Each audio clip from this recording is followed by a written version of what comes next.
Elizabeth, just beautiful, beautiful music with us this morning, sharing us, taking us deeper, allowing us to abide with this beautiful spirit. This reading with Reverend Dr. Marlene was just so precious, inviting us into knowing all that we know about where we are today and what we are doing here as this beautiful community.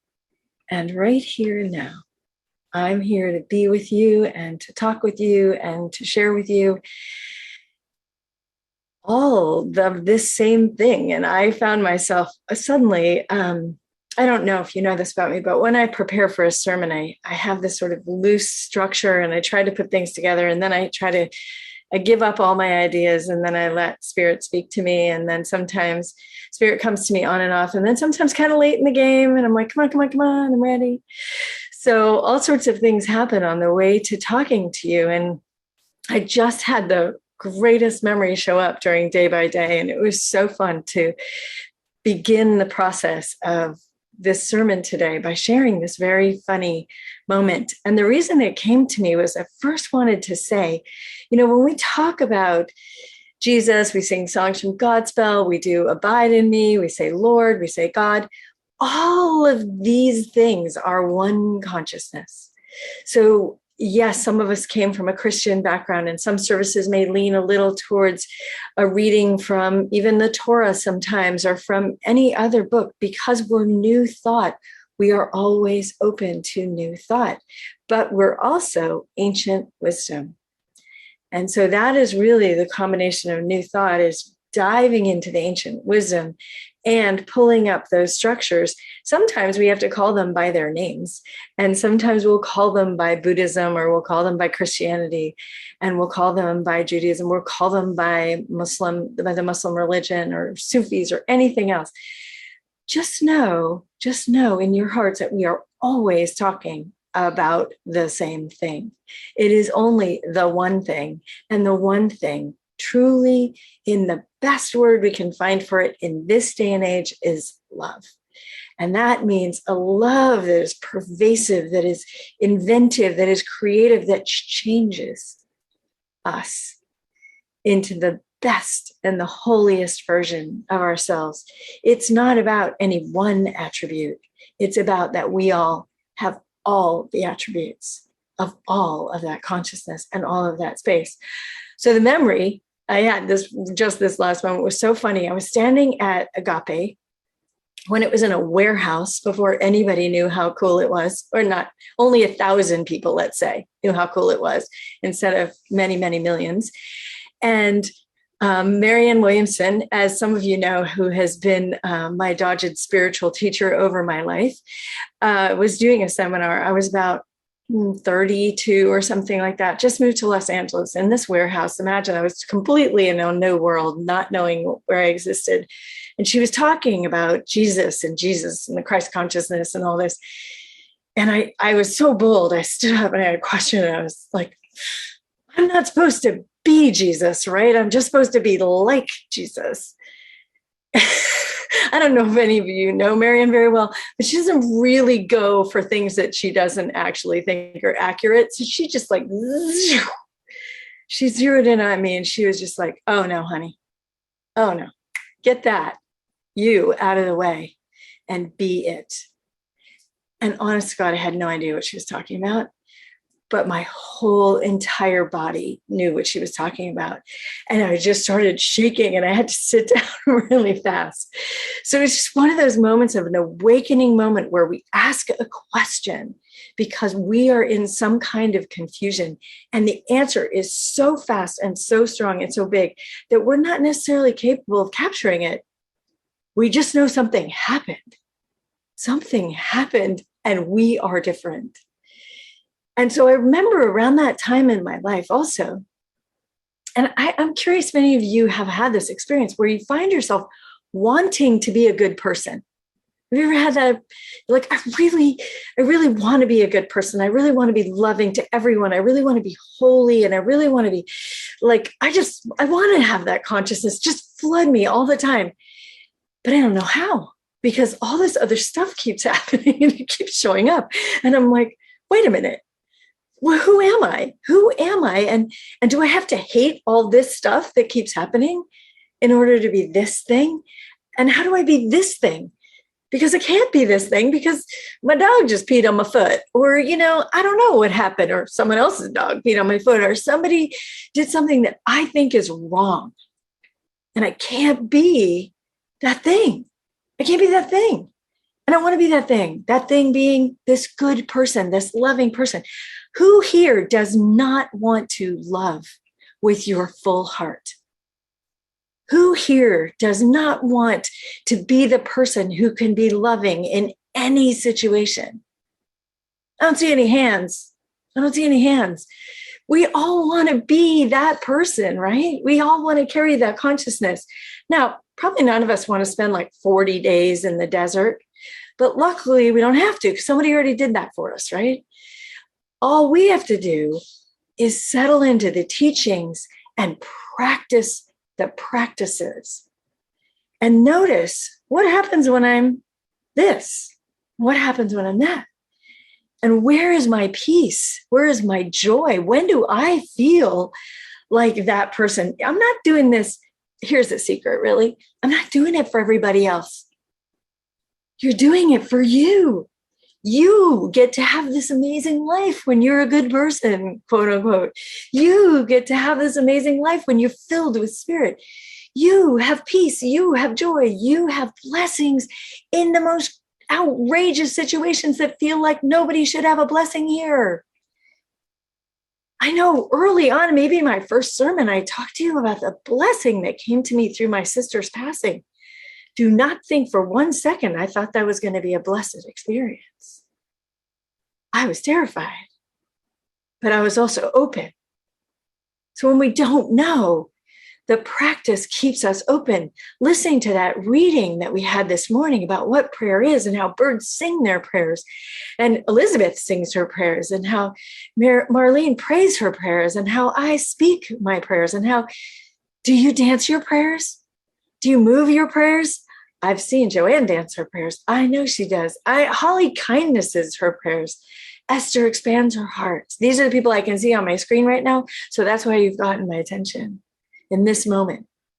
Each of us expand our prayer of who we are into the goodness of life, which is where we become who we want to be. So I also had a teacher. I went to a school called the University of Santa Monica and got my master's degree in spiritual psychology, which was fantastic.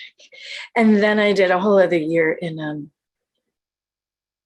a study of consciousness, health, and healing. And one of my teachers, who was very deep spiritual teacher for me in many, many ways, they do come in funny costumes sometimes, said to me one day, the fastest way out of heaven is one judgmental thought.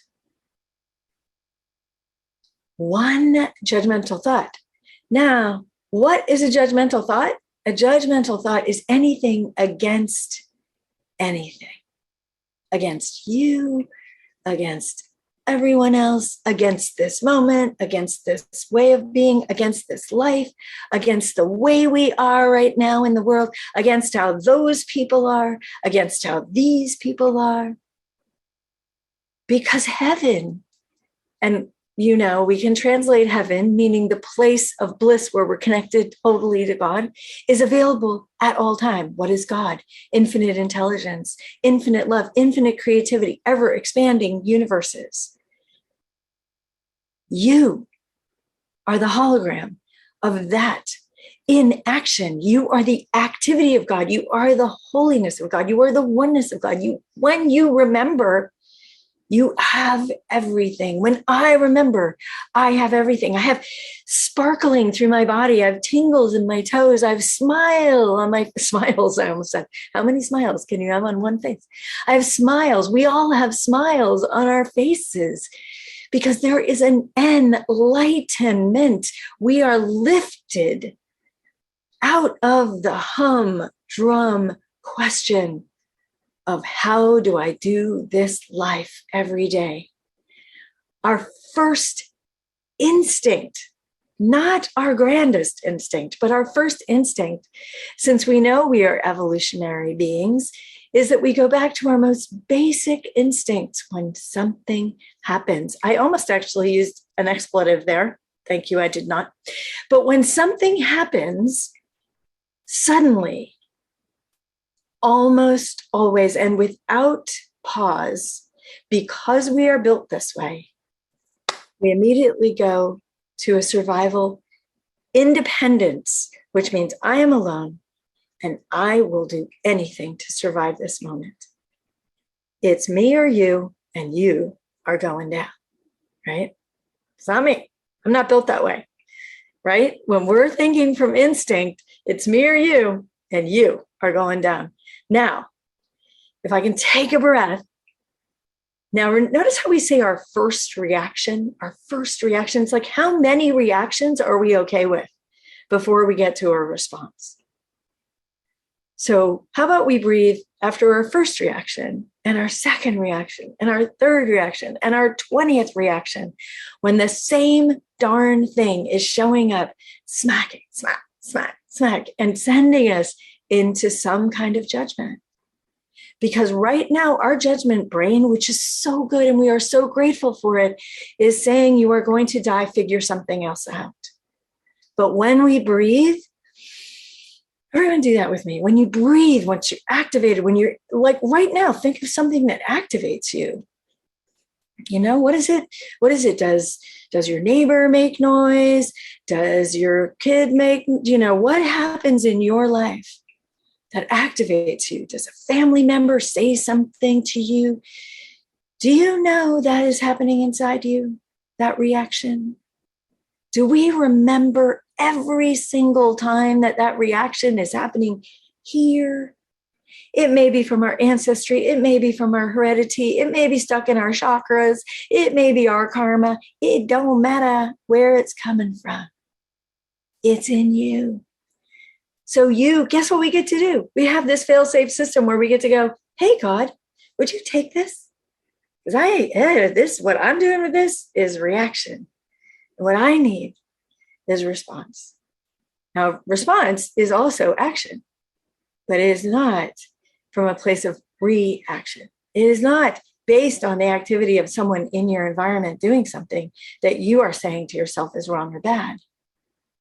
It's based on a holy opening to a whole new world that comes from the highest of you and says, who am I? That great, so I think it came out of the fundamentalist Christian movement, which was, what would Jesus do? So what would the Christ consciousness as me, not Jesus, not somebody over here who I'm like holding, I could be like him someday, as me. And the only way I can get to that as me is to give it up, is to say, you know what? I want to be who I feel the best about being every single moment of my life. And so I open my hands. I don't clamp down. This is what our amygdala, this is what our nervous system does. You are on your own, you're by yourself, and danger is here. Clamp down, hold on. Do you know that your fascia inside your body has 2,000 pounds of pressure that shuts you down every time you have that thought? Holy cow. You can't even breathe. Do you know that all the blood drains out of your brain and goes into your body so you can run or fight? Do you think this is good? This is only good when actually a tiger is attacking us, or someone is really assaulting us. Physically, we need to care for ourselves. This is really, really good. We're grateful for this system. But any other time, the best way to go with this is like, I give this up. I give up this judgmental thought. I give up this angry thought. I give up the judgments against myself. This is what we mean by forgiveness. It's letting go. I find forgiveness so much easier when I say letting go. I'm just letting go. If you think of the petals of a lotus that is the heart chakra, And you think if your heart has weight on it from all the things that are judging and not right and not good and not whole and not good and not holy and all the things that are outside God, if you're holding your heart like that, that poor little lotus can't open. But every time we say, oh, let it go, let it go, let it go, each petal of the lotus of your heart begins to blossom and flops open radiantly and reminds you who you are. So each of us right this minute, grab one thing that you think is wrong, that you've got one little, like even if it's a stop sign, they don't need a stop sign here. There never was one before. Even if it's whatever it is, because it takes you out of this fantastic open field of love that is one, that everything dissolves, that isn't right, and all conflict is healed, and all love is pervasive.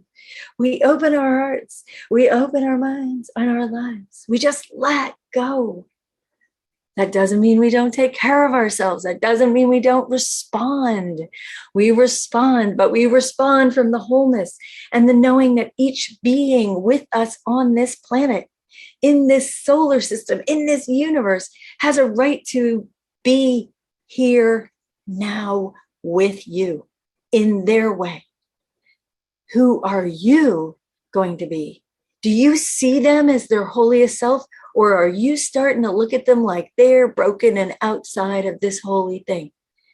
Because, unfortunately, what is that old crazy saying? It was so silly. It was like, when I got one finger pointing at you, I got 3 more pointing back at me. Do you remember that? It was really funny. So it's true. When our judgments are going out, they're actually going in. It's actually something that is happening within us. We have forgotten the holiness that we are, the true self that we are. And we have closed down into a smaller being without consciousness who believes that its only way to exist is to assault and attack that which is outside itself, because it is alone. There is no truth in that. I dispel that truth. I invite you all to dispel that truth. Go like this. There is no truth in that. I am awake and alive. I am holy. And in that, I am connected to every single thing and all information and all creativity and all responses and all love, and all of this is right here for me right now. Right here, right now. So if my what we sometimes call small self, the smaller self, the evolutionary self, can soften, can breathe, can allow, can take a moment, can get past your first, your second, your fifth, your 10th reaction to the same thing, and can raise it up. I don't even mean you have to want to. There is this glorious story I will never forget about, we think we need this amygdala. I'm still not sure. But we're not pulling him out anytime soon. So you do have a lot more chances to play with it. But there was a story of this young woman who is met by someone who had an intention to assault her for his safety, to get his safety assured by her body. And she never lost sight of who he was. She somehow was able to stay in this place where she just kept affirming that he also was holy, as was she. That she found, I have no idea how she did this. She obviously had a spiritual awakening in this moment, because she saw him as love. And she talked to him, you are not wanting to hurt me, because that would be hurting yourself. I love you. I know who you are. She stayed the entire time in this consciousness. And he put down his weapon and he surrendered himself to get the care he needed without ever touching her body. This was humongous. This is the power and the faith and the trust that we can have in this universe. Now, I cannot tell you that I have ever had a moment like that. When I personally have had some kind of thing like that, I have used my amygdala to fight or run or freeze or faint. I have played all of those games, and many, many of you have too. But what if, and don't take this as an idea that you should try this on the street. If someone jumps on you, please do not. But I'm saying, what if we begin to practice this right here and now, in the moments of irritation, pretending they're small? They're not small. You just kicked yourself out of heaven. You're not small. Every little incursion to yourself, every little, I'm so stupid, I shouldn't have said that, why did I do that, is a declaration against who you really are. We are these glorious, magnificent onenesses of beings. We are not individualized in the way we think we are. We're individualized in the way we get to play with our love and choose our dharma and be who we want to be and wear our hair and our clothes and, I don't know, go to the beach and play and wear bathing suits and splash in the water, or stay at home and have a quiet space and live in the woods. Be a monk. Be a teacher. Who are you? And no matter what, who you are individualizes as all of us are holy. We are sacred vessels. We are love. And if every single time you meet a sacred vessel, you see that vision beyond whatever circumstance they are giving you, you will be free. You may hold for the freedom of all. You may know the freedom of all. You may wonder into the grandiosity of the universe. It's in these tiny moments that we prove who we are, that we are graced. We love being loved because it feels good. It's so delicious to be free. When we can breathe, everybody, think of something you have a niggle or a prickle or a dandelion or a scratch pad with, something that is rubbing you the wrong way. Think of one thing right now and just hold it up. Make it small so we can do it, okay? Make it a little one. But give it up.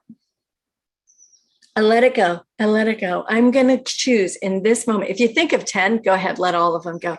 I choose in this moment to let the petals of the lotus flower of my heart open in divine acceptance and abundance of the joy of life, of the affirmation that every single life, every rock, every tree, every atom, every structure, all the things are beautiful and holy. If it is not love, it is a call to love, and that is holy.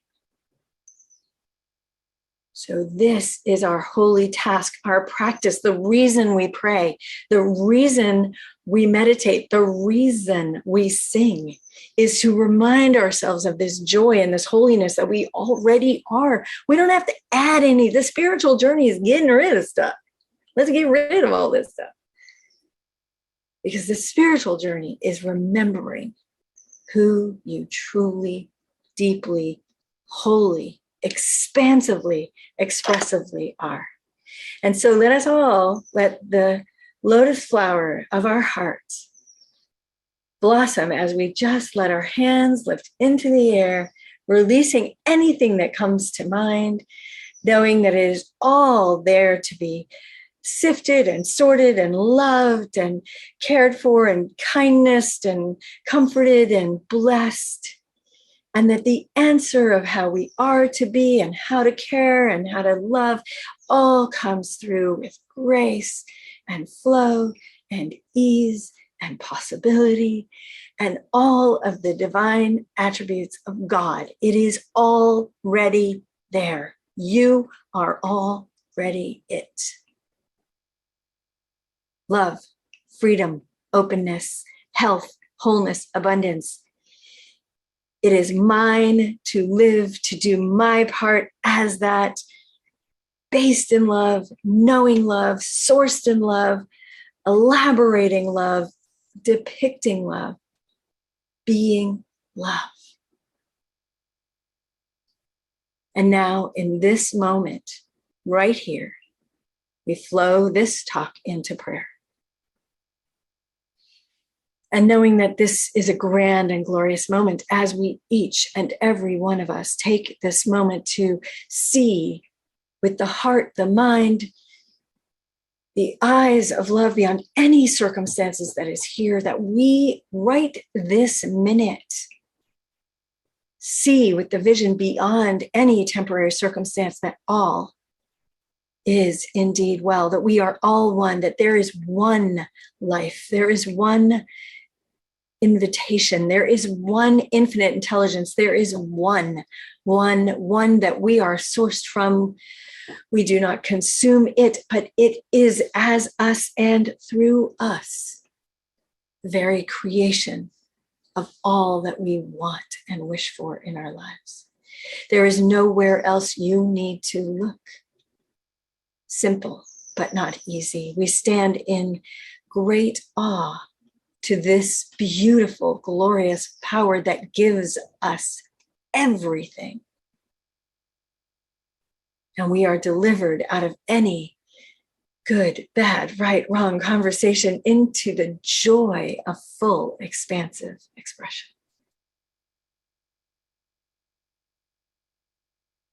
I think it's Anais Nin who says, one day, the tightness of being a bud just became too much, I am paraphrasing, and we needed to burst into the fullness of who we are.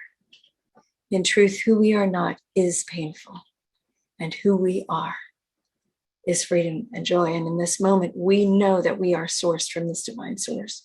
And in this humility, we release anything that is unlike our holiness, knowing that it is given through, to, and as us, as we open ourselves to be one. And in this place, we hold this congregation here today and all of the prayers on your hearts, knowing that there is one holy prayer, and that is that we are one in this great and glorious source. We are sourced as love, as divine and pure health, as holiness, as abundance, as life, as kindness, as compassion, as every attribute of any holiness. We now filled and fulfilled in the promise of the realization of who we are in this moment. We set foot on this earth, knowing that all the indigenous cultures and the shamans of life have already blessed this land. We are held with the gravity of love as our roots sink us down into this earth, and we are lifted with the levity of the Spirit, so that we unfold in beauty and perfection, responding to life as we go. This is our part, to be open, to be love, and to respond to life with great love and care. And knowing this, we are so grateful that there is this source that we open to. So grateful that there is a love that surrounds and folds us. So grateful. Whatever we call it, God or Allah, God in many languages, they all just went out of my brain. Thank you. Whatever we call it, Lord Almighty, oneness, Spirit, Great Spirit, divine harmony, holiness, infinite intelligence, whatever you call it, it is here as you, in you, with you, around you, enfolding you, and teaching you in every moment. Release, release, and be yourself, wholly yourself. And we release this prayer knowing that this is already done. Even this is already done in the mind of God. There is no separation between this moment and the next. And it is all flowing forward in this divine perfection.